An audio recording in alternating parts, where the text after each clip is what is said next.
Chip Patterson joining us on the Buppy's Catering Hotline. You can check out his work at CBS Sports and the Cover 3 podcast. Chip, good morning, sir. Good morning. How are we doing? Doing great, man. Thanks for making a few minutes. So I think we'll start things off with the obvious topic, the House settlement. And it's weird. Like, we've been talking about it coming for, it feels like forever, but I know it's been kind of like slowly coming. And now that it's here, I'm like, did we really figure anything out? So I'll start that off with you. Like, do you feel like we're moving in the right direction for college sports? No, but we're not moving in the wrong direction. Okay. We've done like a little sidestep. We've changed the rules of the game. We've created sort of a new environment. And honestly, man, I think back to when NIL was first put in place, because when NIL was first approved, it was just sort of dumped onto the leadership of college sports without any kind of guidance, without any kind of guardrails, without any kind of explanation of what this is going to be. And in a similar way with the House settlement, we have a world that many thought would never come, which is the school directly paying players. And I don't know if that's a win, but it's not necessarily a loss. All we have done is we have done another sidestep. We have created a new set of problems to solve. And so, if you were going to go sort of like big picture philosophical here, all right? So I thought that NIL did not address one of the ways that things did not connect, because schools are making so much money off the media rights payments, and the players through NIL were getting money, but not from the media rights payments for which their image is being used to generate millions and billions of dollars. So philosophically, the idea that a cut of media rights revenue, a long way to get there, but that some of that money is going to the players does make a connection. But big picture philosophical stuff doesn't get down to the nuts and bolts of these coaches and these administrators who are having to figure out how much money goes to each sport, how much money goes to each player, and trying to make sure that you're not overstepping your bounds and not making any mistakes that are going to end up being costly on the field. That I have heard some confidence, because remember, this was is it going to get passed? Is it not going to get approved? Is it going to get approved? Is it not going to get approved? When that was going back and forth, before we got to this moment, administrators said, look, we have already put in the work so that if this goes through July 1, we are ready to go. We have made the financial considerations. We have it inside our budget. So I am at least confident that when July 1 hits, the college sports world is not going to collapse. But to answer your question, this is not a step forward. It is not a step back. It is just a sidestep, a new reality, a new set of problems for everybody to solve. See, I appreciate the step, but in my mind, I'm like, but without a real voice in the room, a real voice, not just several voices, I don't know when and if. Like, it's just going to be a constant different version of a wild, wild west until we have like an entity with actual power and they do become employees, the athletes. Right, because the employment leads to contracts, which are going to be, we hope, much more tightened and much more standard from school to school or conference to conference. If, one thing that we have discussed on the Cover 3 podcast a lot, to the point where I almost feel like it's tired, but with public and private universities who are in different states, who all have to adhere to all those different states, maybe there is an answer where you are an employee of a conference, and that is a way that you can be able to sign these deals. But what does that mean for transfers within a conference? And can you limit players transferring within a conference? So many legal humps to get through along the way. I am with you, at least it sounds like I'm with you, that employment and contracts, being able to buy out of a contract, being able to have some sort of compensation, those are things that I think will be able to alleviate some of the concerns. And the concerns are the concerns are the player who's going to go to 7 schools in 5 years, who's going to just be cashing tickets and continuing to re-up the market value. And I'm not going to single anybody out, but we have seen even in this short NIL era, some of these players, they bounce around from school to school to school. They were a highly rated prospect coming out of high school. So therefore, they've got the size or the athleticism or the measurables to at least convince a school. And we normally see the caliber of programs dip as it goes along, but that's not the college sports experience in my eyes. Yeah, I've seen guys in the last couple of months be at 3 different schools, right? They ask for out of their letter of intent, and then like it's the wild, wild west. But if you could fix anything, to me, it could be as simple, and they can't fix it because, the courts have already spoken, but if you fix the portal, right, then I think NIL and the value of the players, then we're not going to be constantly checking to see who's going to pay me more every 6 minutes, right? Like if the portal were to be handled differently, but you can't fix it. I like one portal window over two portal windows. I like the American Football Coaches Association proposal of having that one portal window be almost in that sort of mid-January standpoint. I think that you would have completed the postseason for most of the schools, and anyone who's left, that's just what happens when you're playing this deep into the year. You're not the first sports team to have a little bit of a slow start because of the success that you'd had the previous season. One portal window somewhere in mid-January, let's say after the quarterfinals of the college football playoff, and allow that to be the opportunity for all the rosters to shift around. I think that helps our coaching carousel. I think that helps the commitment to the postseason from top to bottom. You will still have players opt out of bowl games. You will still have players threaten to opt out of playoff games, I'm sure, as we continue to go down this line. But ultimately, the two portal windows creates an environment. A power conference head coach is, he's not the only one, but the idea that, it's free agency every 6 months. Every 6 months, we got a new free agency window. We've got to go back to the table and renegotiate with all these guys. I think that's unhealthy, and that speaks to one thing that you're looking at. So I support what the American Football Coaches Association did coming out of their convention. One portal window instead of two. And instead of having it be smack dab in the middle of December, let's have it be in January. There's a lot of, someone's going to come and say, but the academic calendar. Buddy, our problems are way bigger than the academic calendar right now. We can figure that out later. This is something about the sustainability of the sport moving forward. Couldn't you Zoom your classes? And I don't know. I feel like there's many things. Most of them Zooming their classes anyway, like a lot of online classes. So I'm not, look, I know how funny it is to hear the North Carolina grad say something about don't worry about classes. I get it. I totally understand. But I'm telling you that for the sport as a whole, I would like to see not the renegotiation every 6 months. I just don't think that's healthy. How often do you get asked about Bill Belichick being a North Carolina guy? My favorite conversations are actually the ones from people outside of sports. Right? Because he's broken out. He's broken contain. It's everywhere. Like my favorite conversation is with my best friend's mom, right? Who I see at the grocery store, who's like, I want to hear what she has to say, right? But then also make sure that I, measure my conversation. So it is basically daily, but that's just kind of where we're at right now with that situation. Chip, how is it that Bill Belichick has become kind of like Deion Sanders in that it's such a curiosity? And this is a guy that was so buttoned up, so detail-oriented, so kind of quiet with the media. And not saying that that's changed, but he's now a tabloid guy. And he's like, there's like a shock value to his whole personality with, I don't know, it's just weird for him to be in that same kind of, people are wondering, how long will he last in North Carolina? Will he even last a season? Will he be there too? Like, it's weird. Well, I will say I do think he's going to be there a season because I think that he doesn't enjoy the tabloid stuff. Somebody else in his very close personal life might enjoy the tabloid stuff a little bit more, but I think he likes football. Yeah. He gets around the football coaches at the spring meetings and his juices get flowing again. He gets in there and he starts to really think about roster construction. He is, with this North Carolina roster, building a group that it's going to really put his coaching skills to the test, because what he's basically done is applied something that comes from his old mentor, Bill Parcells. Bill Parcells used to say, I can teach you football. I can't teach size. And so that's what we were going to have 70 players on the North Carolina football roster that were not on there for Mack Brown's last season. And if you go and you look at them, a majority of these guys are players who are tall, who are big, who are long.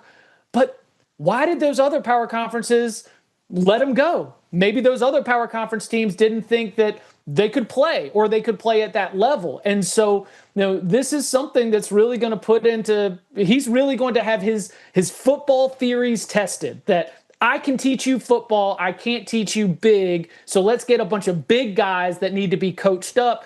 I think that's fascinating. And one other piece of this, which is drawing some of The morbid fascination speaks to the fact that the National Football League still rules our sports world. The NFL, my opinion, editorializing here, the NFL ran him out of the league. And I think that there's morbid curiosity coming from the NFL, that when things seem like they're the most chaotic, the people who seem to be reveling and enjoying the chaos more than anybody are the people from the NFL. So I don't know if that's burned bridges. I don't know if that's old Deflategate ghosts or what have you, but one of the reasons why it is such a big focus of fascination, I think, is coming from, like our nation's biggest sport, the National Football League, which ran him out. And they're like, oh, okay, Bill, look at the big brains on Bill. Let's see if Bill can make this thing happen. And I will say, again, as a North Carolina grad, if he can win the first ACC championship in 4 decades, well, then maybe Bill does have big brains and all the best ideas in the building. So we'll see. All right, I'm going to ask you about a former ACC coach that you might have a recollection of, Mike Elko, our coach here at Texas A&M. Your thoughts on the program that he's building, considering year one success in some eyes outside of Texas A&M, right? I think here we looked at it as like, yeah, 8-4, 8-5 would have been great before the season started, but you were 7-1. But I still feel like he's got the building blocks. He's got the personnel to continue building. What do you think about his first couple years? Okay, so the one thing about last season that I always want to go back to was the instability at quarterback, and that there just has to be an assumption that you were going to be able to take a step forward, because you compounded that with the injuries to the skill positions. It just started to level up in the way. I mean, that last game against Texas, where like the biggest prizes were still on the table in that rivalry game. Look, Texas couldn't move the ball either. You know, that was a 17-7 final, if I'm mistaken. Like, that was a spot where you're like, man, like Elko got these boys charged up for this huge home game. Defense is playing lights out against a really strong, well-coached, championship caliber Texas offense. And you just wish that you could move the ball, but you didn't have enough healthy bodies. And the quarterback had just been, in and out with Wegman and Reed. And so now I spin this thing forward, because you got a lot of experience back. I do believe, like, culture gets overused. I think Mike Elko is a culture plus. Like if everything's going to be a plus or minus, like the way that he instills things on a day-to-day basis, but also just the way that he's got those teams fired up for Saturdays is something that I think I saw starting when he was down the street in Durham. So if you get those steps forward with Reed, a full off season of being able to be in the system and prepare for that moment, if you go into the transfer portal, Texas A&M did, to try to reinforce some of the strength at the wide receiver and the skill positions, then now you start to be in a good position where you don't have to do anything that you didn't do before. You were in the hunt in November. Now it's about finishing. And I think that there's got to be something inside that locker room that's going to breed more confidence to say, like, okay, we were there. We know that we can go toe-to-toe with the best in this league. Now we just need to finish and take that last step to go forward and get to where we want to be, which is competing for the Southeastern Conference Championship, competing for spots in the college football playoff. So, Mike Elko, I see him as someone who, initially you looked at him as sort of like a defensive, mastermind, but man, the way that he carries himself and the message that he delivers to the team, I still remain very impressed with that. I want to go back to what you just said, a defensive mastermind, which is what made last season so perplexing. Yeah, you had some issues at quarterback, for sure. But the defense seemed to be the problem. Now he's got his hands all over this defense again. And, when we play these what-if games, Chip, like if the defense takes a couple steps forward, then what? Like you look at last season, they're in position outside of the Texas game, which was a lot closer. Like the Texas game, you score on 4th and 1, it feels completely different. But if your defense can hold, Auburn, if your defense can hold South Carolina, USC, it's about the defense, right? Yeah, the Auburn and the South Carolina games. I'm sure that those memories, unfortunately, are ringing with you and with your audience a lot more. But that was bad. That was bad to be able to let that thing slide. That's got to be a situation where you are you are just so much tighter. You're just so much more buttoned up all the way through. You had the LSU win, and you know what? That this might be another interesting challenge for Elko as he continues to build this thing. And I'm buying stock. If you can't hear me, I'm buying stock. There are going to be years with great success. There are going to be years with frustration. Like maybe that's a great lesson about handling success. Because coming out of the LSU win, the way that comeback went, maybe that's that human nature right there where you got to work on making sure that this group is ready. The Duke team always had a chip on their shoulder, right? They were always punching up. They were always trying to prove somebody wrong. Texas A&M was riding real high once they got into the driver's seat. That's going to be a great lesson for the program. Each team is going to have to learn how to handle success. It's a good problem to have when you're trying to learn how to handle success. But now, you're bringing those 2 losses back to mind, and I got to wonder if maybe some of that was a little bit intangible as much as it was X's and O's. Jim, let me ask you about a couple of their opponents before I'll let you go. Notre Dame, interesting team because I think a lot of teams on A&M's schedule, you got questions at quarterback. A lot of their opponents, the entire SEC, there are questions at quarterback for the most part. Notre Dame brings back 3/5 of their offensive line. They're always going to have a strong defense. What do you think about Notre Dame this year? It's important to go back and remember how many season-ending injuries they had last year and still made it to the national title game. The fact that a lot of the young guys who maybe weren't starters on paper at the beginning of the year got a lot of snaps and are still going to be back. I was so impressed during that run for the Fighting Irish with the depth, like the program depth, competitive depth. When you go to the second, the third string by the end of the season, you're playing in college football playoff games against Penn State and still finding ways to be able to trust those guys on the line or at linebacker or in the secondary, all crucial spots on the field. And so that's kind of what I'm thinking with Notre Dame, that while we are going to have the transition from Riley Leonard to either CJ Carr or Kenny Minchey, that, we're going to be having everywhere else, maybe not as many questions. Thought the wide receivers took a step forward last year. You've got one of the best running backs in the country in Jeremiah Love. So Notre Dame absolutely is deserving of any kind of, anyone's national title conversation realistically needs to probably have about 6 or 7 teams in it, because there's not a single team up at the top of the odds board. I don't know if you have any sponsors right now, but like the betting odds board, those are spots where every single one of them, you're like, okay, Ohio State's the favorite. Why? They just lost more than a dozen players to the NFL. I don't know. They're Ohio State. They're still super talented. Now, Texas is up there. Why? We still haven't seen Arch Manning start 13, 14, 15 games. I mean, that's an unproven commodity and all the way down. And so for Notre Dame, you do have the quarterback questions, but consider me still very confident and bullish on what they can accomplish this season, just because I saw them lose so many players last year to season-ending injuries and still be able to remain in the hunt and make it all the way to the title game. So I think that even after losing some players to the NFL and just a couple to the portal, not a lot, but a couple, that they're still going to be just as formidable as they were a year ago. You're listing some of those teams that, they're going to be in the 6-7. A&M's playing a lot of them. Notre Dame, Texas, LSU. They're teams that A&M has to play. And those games are all on the road, which makes, if they're going to win 9 or 10 games this year, the Auburn game, the South Carolina game, the Florida game, all so important. So just your thoughts on those 3 teams quickly before I let you go. Okay, you said Auburn, Florida, South Carolina, and LSU. South Carolina. All right. All home games for A&M, by the way. Right. So South Carolina is rightfully getting discussed because Lenoris Sellers is super talented and fun to watch. That is something to sell to a college football audience. They lost a lot off last year's team. One thing that we talk about on the Cover 3 podcast is, your number of draft picks is always going to be something we look at for the talent that's gone. But how about also the number of players that get invited to the combine?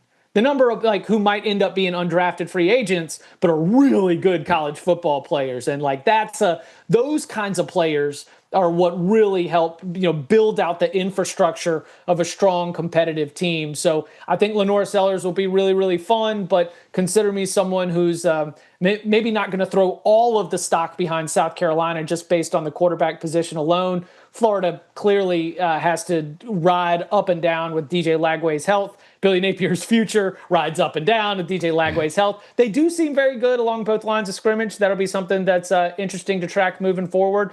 And while Hugh Freeze says that he's got one of the best wide receiver rooms he's ever had, and goodness gracious, he's had a lot of great wide receivers.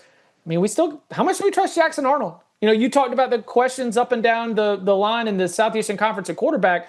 Jackson Arnold's one of those where his ceiling, based on his projections coming out of high school, say one thing, but what we saw from that first year at Oklahoma said something else. Can he be able to take a step forward after a little bit of an up and down freshman season? So I think that those are all opponents where you have flaws and you've got a large gap between the ceiling and the floor. Large gap between the ceiling and the floor. Chip, this was great. Let's do it again, all right? All right, sounds good. Y'all be well. Thank you so much.